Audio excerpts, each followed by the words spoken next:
Hi, I'm Dennis Weiss for Eagle Communications, and we are filming Why Like Ike, and we have Ike's favorite hobby today, which is golf. Well, I don't know if it's his favorite. Fishing, golf, probably equal. Painting. Okay, and we have William Snyder down there, and we have Tim Reeves in the middle, the middleman. That's right. How's the middleman today? Hey, I am fine. This is my second round of Why Like Ike today. This is a terrific opportunity to carry on. And I see William has dug out some very cool stuff. It never amazes me what comes out of the vault to appear on our table. Yes, we have lots of fun stuff, and this is just a small sampling of some golf souvenirs from Ike's favorite hobby. And behind us, we have a picture of the president and a grandson. Correct. I'm guessing. That's okay. Right. David. And in front of William, we have the only golf ball that says Mr. President. That's right. We do have several that say General Ike on them, complete with 5 stars, but we only have one in the collection that says Mr. President on it. I prefer to think that's because all the rest of them are in the hole. Let's hope so. Yes. Yeah. And not in the water hazard. Not in the trees. So, you know, we have a lot of serious topics we've gathered here to talk about in the Why Like Ike series. And over the years, as we've brought the Eagle cameras here to do other things, we've always focused on the more serious side of Dwight David Eisenhower, both as a general and as a president of the United States of America. But Ike was a man who needed a hobby as well, as the rest of us do, and golf was one of the things that he really enjoyed. He really did, and he took it up as a student at the Command and General Staff College at Leavenworth, 1925, 1926. Ike was a very good athlete. He had been a star at Abilene High School, football and baseball, was off to a good start at West Point playing football before he injured his knee, but loved competition, loved sports, and so with golf he found out something he could take up and play the rest of his life. He continued, he went to the Philippines in the 1930s, was able to play a lot of golf, and then even during World War II when he had a chance, you know, he could pick up the club and at least take a few practice swings. And enthusiastic golfer, they said he bought every new gadget that ever came out. He would write professionals such as Bobby Jones and his friend Arnold Palmer, you know, for advice on his swing. And so it was a hobby in the best sense, of that he did take it seriously, but it was for fun. But it was an important outlet for him as president, just to relieve pressure. And there was actually a lot of criticism when he was president that he spent too much time on the golf course. His opponents would try to use that against him. And as a matter of fact, he did play 800 rounds during his 8 years in the White House. But he needed the exercise in addition, you know, to the stress release. He had heart problems. Sure. And now I think everyone accepts it's normal for a president to spend part of his day in the gym. And most presidents have played golf. President Obama goes on golfing vacations. And Ike really did popularize it as a presidential game, but also just in general. Golf lessons increased in the 1950s, equipment sales increased, memberships in golf clubs increased, and so when you had such a prominent figure taking up golf and taking it up so enthusiastically, it really did have a big effect on the country. It was just an economic development concept by the Eisenhowers, right? That's right. That's right. Okay. You know, I am half serious about that because I've said it on camera more than once, and there's nothing about economic development that has to be not fun. Fun can be a part of growing a community, and we're so blessed in Abilene to be the home of Dwight David Eisenhower, and Leavenworth is in Kansas where he learned to play golf. And we're sitting here with some of the benefits of his legacy in front of us in a fantastic facility that shows the life of Dwight David Eisenhower every day. And you know, his political opponents tried to use it against him, but Ike also used golf politically in that he wanted to project this reassuring image that everything is in such great shape that the president has time to relax and play some golf. And also, after his heart attack in 1955, he intentionally, after he recovered, played a round in public and played 18 holes just to demonstrate his good health. Yeah. And so Ike could use it for public relations as well.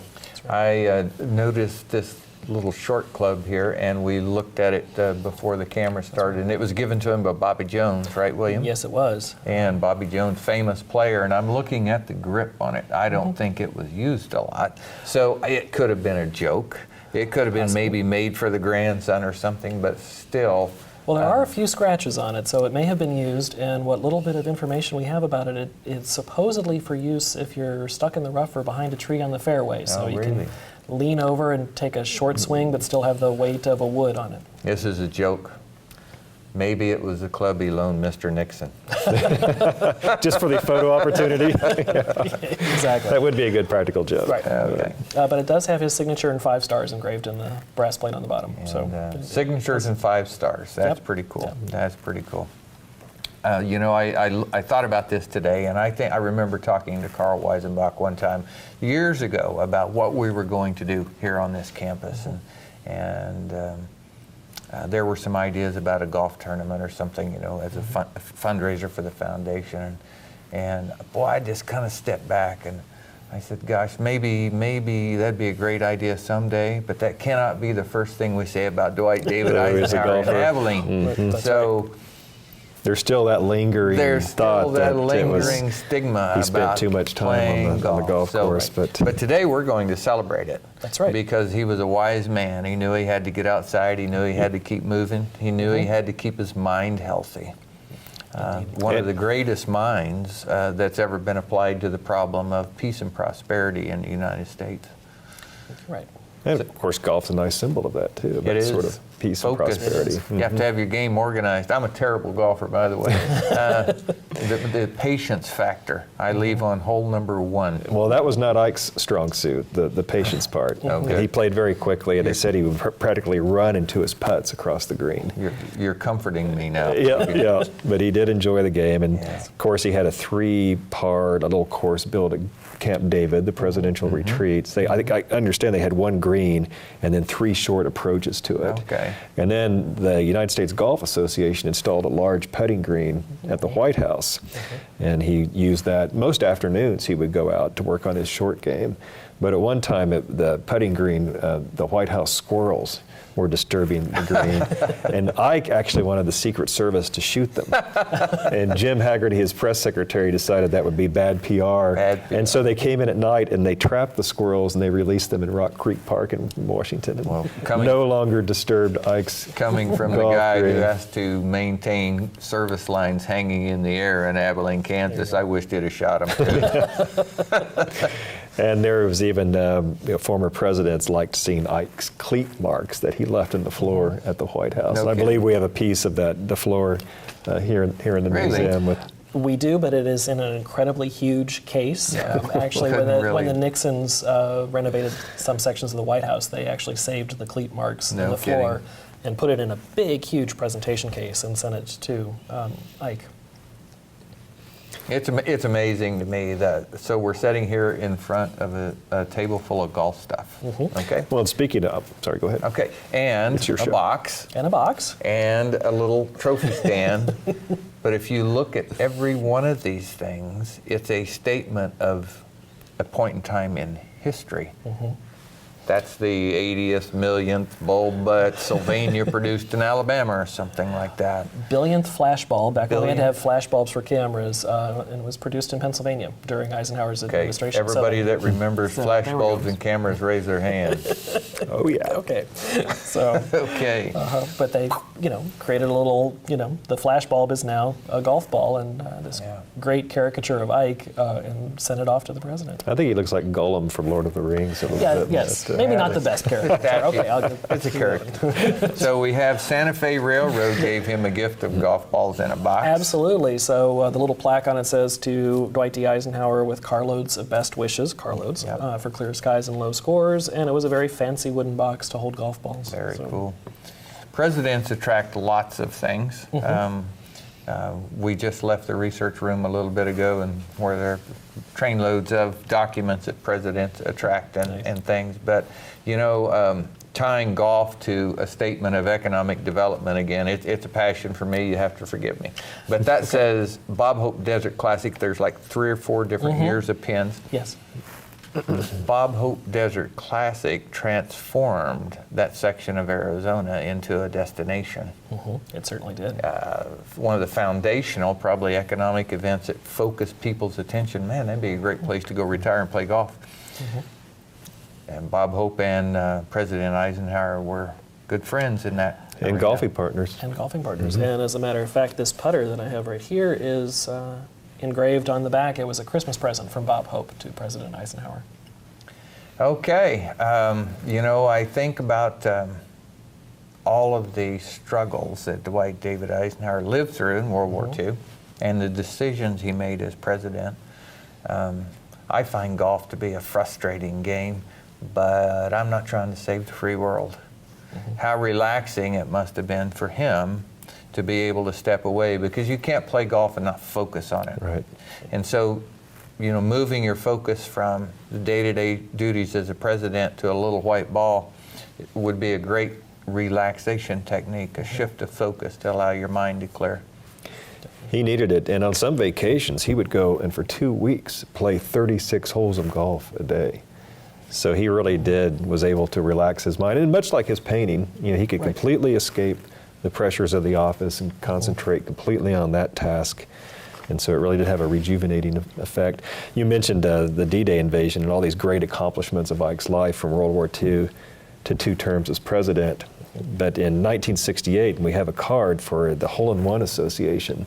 At St. Andrews. At age 77, Ike hit the only hole-in-one of his career, and he called it his lifetime achievement. So that puts everything else in perspective. That's right. But yeah, at that stage, 104 yards at the 13th 13th hole, and in Palm Springs. Palm Springs, California. So we have the little, you know, award for him, as well as the hole-in-one card. So I just noticed something as I'm sitting here, and William's already getting nervous because he saw me reach for the white gloves. I don't know if I can gently turn this around, or we'll have to get a shot later, but I want to tell people what's on here. And William's going to tell us what it means, but it says B-52 General Ike on those balls, and there's some other things that I can't see. You probably know exactly what they are, but that's fairly significant, I would think. It's actually an accident. Believe it or not, it's simply, they simply numbered the balls. Now, they may have been something, you know, the company that made them may have done that on purpose, but if they did, it was not told to Ike, or, you know, in any correspondence that got to us, unfortunately. That was just a guy like me who thought, it's a once-in-a-lifetime chance. I'm going to put B-52 on them. Good for you, but yes. No. And that's outstanding. We have the grandson on the picture behind us. That's right. And I'm sure President Eisenhower had spent some time passing this on. It's part of the family legacy that everybody passes on to their kids something.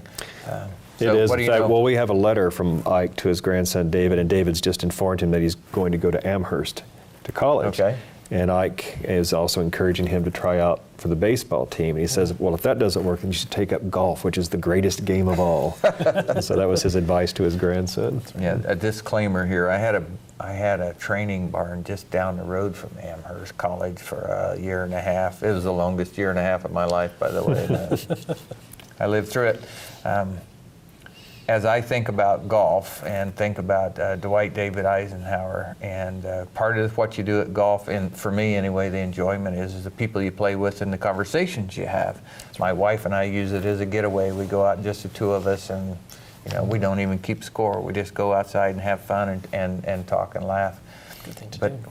wouldn't it have been a gift to play golf with Dwight David Eisenhower?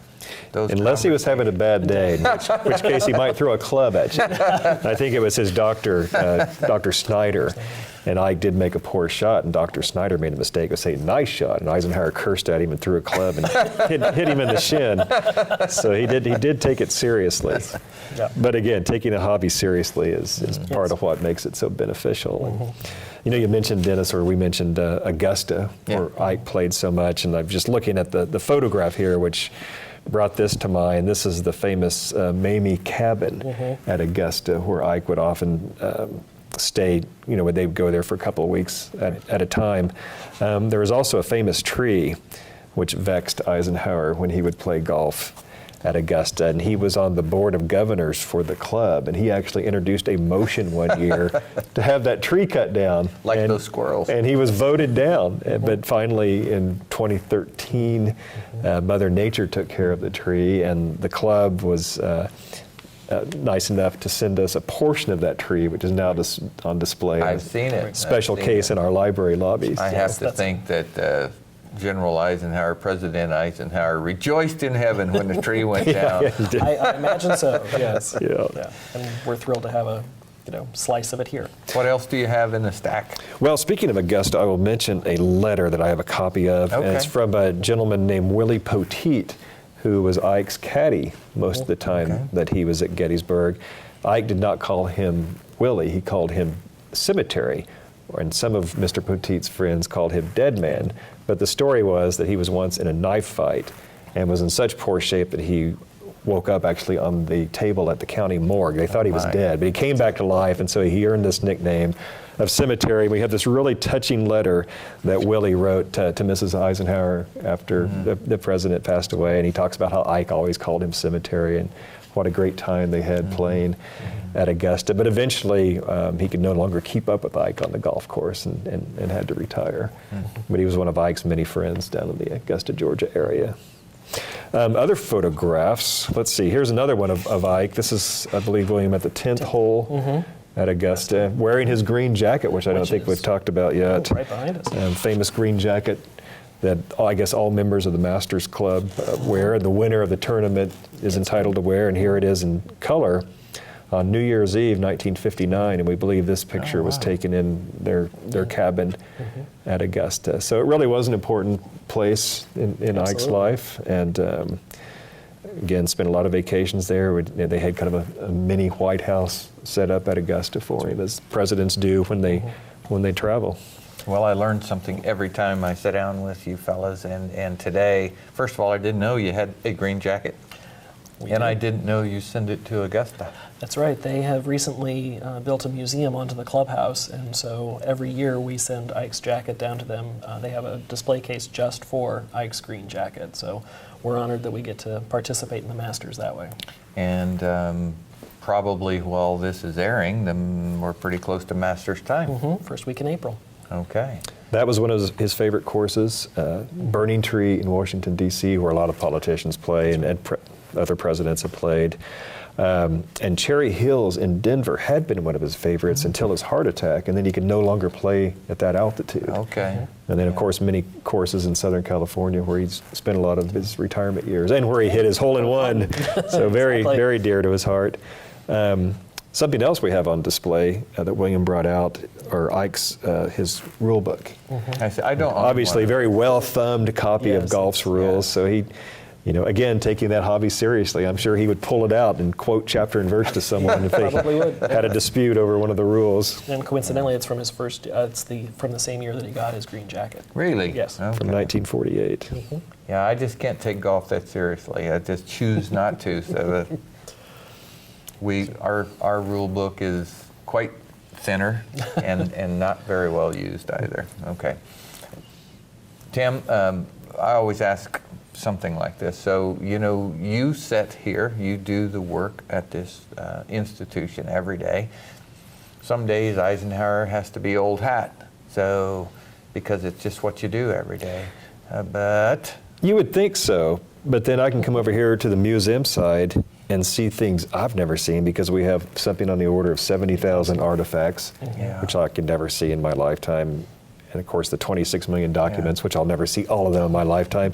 So there are surprises every day, and I do learn new things about Dwight Eisenhower every day, even though I'm here full time. William, for you? Well, let's be specific for this episode, and I'm going to have to bring this out. We have this wonderful little golf ball that I had not seen before until we started looking for golf objects, but just in case you get thirsty while you're on the golf course, there are actually 4 little shot glasses inside the golf ball. So with your foursome, you can have a nice drink nesting of shot glass water while you're on the golf course. Yeah, not quite enough to get you thirst quenched with water, but there's several other things it would work well with. That's pretty cool. So, and again, we run across things like that all the time. You think that's a gift from the Russian premier, the nesting? Oh, right. glass The little, yes. thing? Well, again, we mentioned how Ike loved Ike gadgets, or golf gadgets rather. Okay. And this is certainly a gadget. And he was always using experimental clubs, experimental balls. He had this device that had been developed by a NASA physicist that analyzed his swing. He would practice that in the White House. And I think that's one of the addictive portions of golf is the gadgets that go along with it. oh yeah, there's no end to it. So Yeah. Okay, we've got probably a minute and a half left. I guess as we prepare to end, I just always is struck by when you see a picture of Dwight David Eisenhower. He looks pleased, he looks confident, and he looks like he belongs in the photo. He's a unique man in that regard. And the things you see behind us, I think several of them show that. And frankly, one of them shows the contrast between a man who's comfortable and a man who's not. But Dwight David Eisenhower, unique individual who was comfortable in any place with anybody at any time. yes, he could project both that congeniality and that confidence and that strength that which made him so appealing as a general and a political figure. And our beloved Dwight David Eisenhower, why like Ike? Right there, look at that smile. Yeah, that's a good. Yeah, that's a isn't great that picture. good? Folks, we know you've enjoyed seeing a little bit more about Dwight David Eisenhower in this Why Like Ike program. I have certainly enjoyed it, learned a lot about Eisenhower Golf that I did not know. We invite you here to the museum to come look, see, talk to people, and we know your life will be enriched by your interaction with Dwight David Eisenhower. For Eagle Communications, I'm Dennis Weiss, William Snyder, Tim Reeves. Thank you. Have a great day.